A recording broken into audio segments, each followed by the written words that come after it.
आज काय विशेषमध्ये तुम्हा सर्वांचं स्वागत आहे। दिवसभरात कोणत्या मोठ्या महत्त्वाच्या विशेष घडामोडी घडणार आहे सर्व काही जाणून घेऊयात आज काय विशेषमध्ये।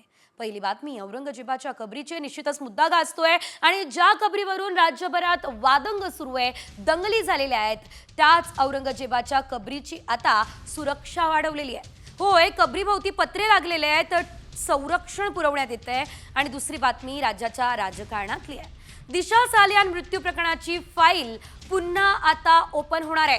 दिशा सालियानच्या वडिलांना तशी याचिका त्यांनी दाखल केलेली आहे आणि या याचिकेमध्ये आदित्य ठाकरेंवर गंभीर स्वरूपाचे आरोप करण्यात आलेले आहेत। एकंदरीत आपण जर बघितलं तर दिशा सालियानचं प्रकरण पुन्हा एकदा समोर येताना दिसतंय। या संदर्भातली अपडेट बघूयात। कॉमस्कोर नुसार आता isakal.com आहे देशातील नंबर 1 ची मराठी न्यूज वेबसाईट। प्रत्येक अपडेटसाठी isakal.com ला नक्की भेट द्या।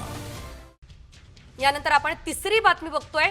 तिसरी बातमी पालक आणि विद्यार्थ्यांसाठी महत्त्वाची म्हणावी लागणार आहे, कारण उन्हाळी सुट्टीनंतर शाळा नेमक्या कधी सुरू होणार याचा संभ्रम अखेर दूर झालेला आहे। शाळा पूर्वीसारख्याच 15 जून पासून सुरू होणार आहे असं सध्या तरी कळतंय। एकंदरीत आपण जर बघितलं तर आता विद्यार्थी आणि पालकांना जो प्रश्न पडलेला होता त्याचं उत्तर सुद्धा आपण या बातमीपत्राच्या माध्यमातून जाणून घेणार आहोत।